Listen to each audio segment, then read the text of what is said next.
Growing up on the streets around here, to be fair with you, is not as easy as most people think it is.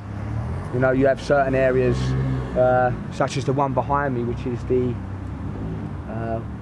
Beauvoir estate, somewhere where I did grow up from a young age. It took a little while for myself to start getting used to cutting street life.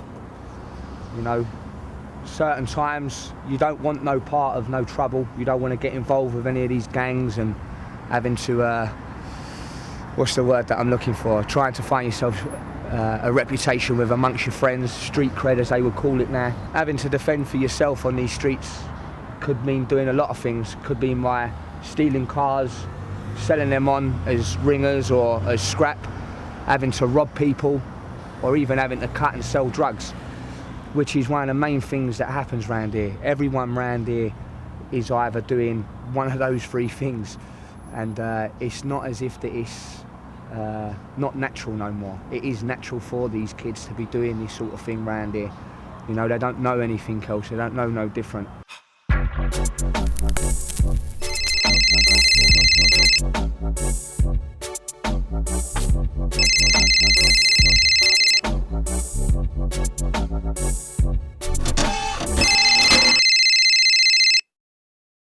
When I left school at 16, everyone's going, what are you going to do? You're going to leave, get a job?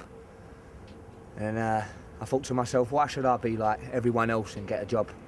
Why should I wake up at 6 o'clock in the morning, finish at 5, half 5, 6 o'clock in the evening, sweat my arse off for minimum wage, less than £300 a week, when I can sit indoors, answer a phone?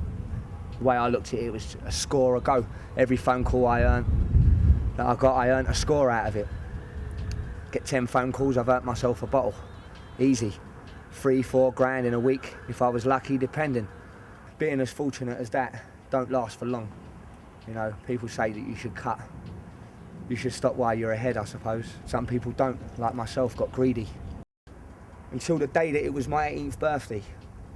The day that everybody once said that it will come. It was guaranteed to come. You know, they all say, quit while you're ahead. I remember it like it was yesterday. I was walking, I was about to make a little drop, you know, feeling good about myself. I was 18, you know, I was legal to drink, I could do what I wanted. All the money that I've got, I can go out and spend in the clubs, and until I see a car pull up beside me, and I can just remember my heart racing as fast as anything. I felt to run, but I didn't, because I knew that I'd get caught. There and then I've been caught. I'm carrying 2 wraps of crack, you know, no more than 40 quid, but it's still 2 wraps, it's possession. So I can say it's my birthday, which it is, I'm out celebrating, you know, until I was arrested, and then they took me back to my home. I remember them knocking on my door and my mum answering the door and saying, you know, obviously, what's the matter? And the police asking if they can come in, and she said yes. The minute that she said that, that was it. I knew I was finished. I knew that the day that everyone once told me was coming has come. I remember sitting there looking at my mum's face. I remember her her face was just so disappointed in me. You know, the feeling I can't describe. I was standing up in my bedroom. They're wrecking everything. They're pulling this out, pulling that out. I'd rather have just, you know, them asked me and I'd have told them. I know I'm caught. I was caught with 2 ounces of crack cocaine, just under 5 grand's worth of cash, scales, chopping materials, you name it. They had me to bank the rights, really. I remember coming back down, and obviously with it being my birthday, relatives turned up with cards and whatnot, and I remember seeing my brother, and the look on his face as in to say, oh, what have you done? You know, he offered me a job. I could have had a job with him and working with him, and I chose not to. I chose this life. So that was me. I lived, you know, I thought, well, I've done the crime, I might as well just face the consequences and see what comes to me.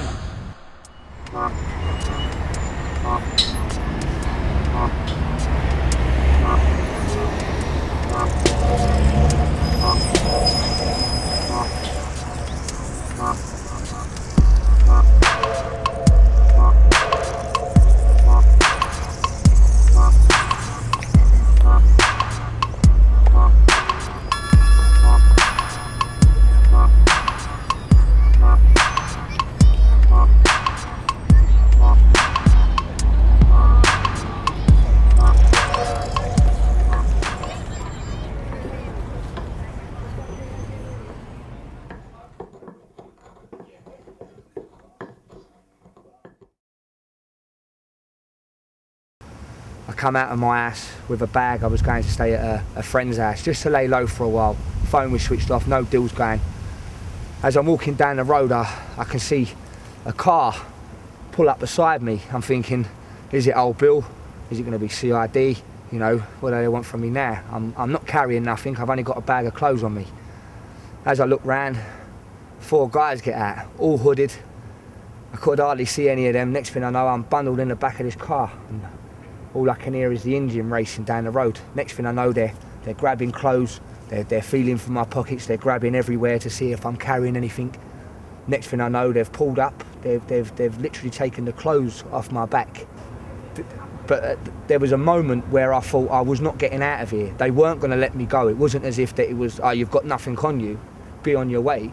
They knew what they was doing. They targeted me because they knew what I was doing, and either they wanted to scare me into telling them where all my stuff is, or they was going to do something to me, as in maybe take my life or punish me in a way that I shouldn't be doing what I'm doing because I'm on their turf, I'm taking their custom, therefore means they think I'm taking their glory, which is their peas, their money, as they would say.